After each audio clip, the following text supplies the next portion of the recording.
Hi, this is Troy Dreyer coming to you from Streaming Media East 2016. We're talking with thought leaders in our industry, and look at this. I've got PPS Narayan, the Vice President, am I getting this right? Yes. Of Video Engineering at Yahoo.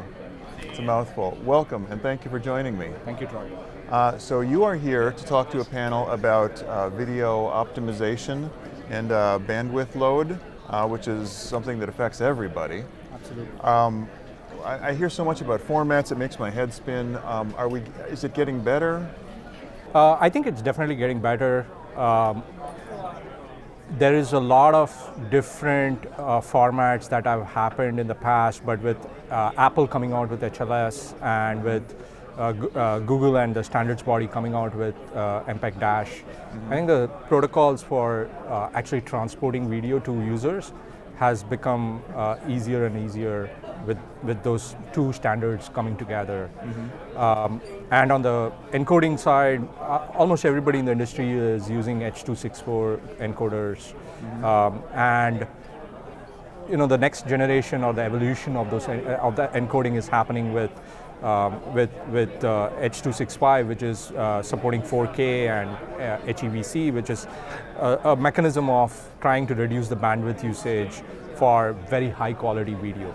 As we all know, I think video delivery has become a challenge because more and more consumption of video is happening. Even if you go in your household, there are 3 or 4 simultaneous consumption of video that is happening. I'm watching something on my iPad, my wife is watching something on TV, maybe she's streaming on her TV, the kids are watching some kid shows on Netflix. Right. As this consumption is increasing, there is more and more load that is being put on the network, and which means that we have to get smarter about delivering high quality video to households and to users, and now that users are more and more mobile, that also adds to the challenge.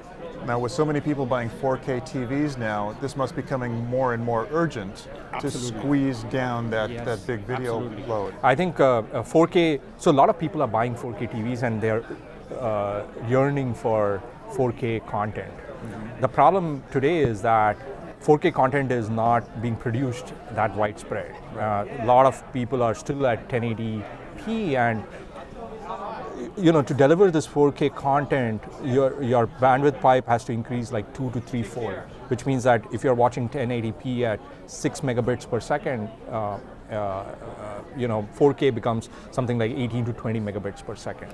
And that means that you need fatter pipes. And it's not, consumers are more and more interested in getting higher and higher quality at the same price, which means that it puts a lot of pressure on the ISPs and the CDNs and a lot of the service providers to actually improve their network while keeping the cost constant, and for technologists to make the technology better. I don't have that kind of bandwidth in my home for one good HD connection. Are we going to be able to squeeze that HD down with future? Yeah, so that's what the panel was about, is how do we become smarter about squeezing that HD down, right? For example, we both are talking, we are what they traditionally call as talking heads. If the video is about talking heads, then you can do a certain type of encoding and make it lower bitrate with the same quality. Then, for example, about, let's say we are watching football, and football is very high, fast action, a lot of motion, a lot of, green stuff and different pieces that kind of continuously move. That encoding becomes much more complicated and requires more bandwidth. So getting smart about the type of content is what exactly the panel was about. Well, thank you so much for joining me, PPS. And everyone, this is Troy Dreyer coming to you from Streaming Media East. Thank you, Troy.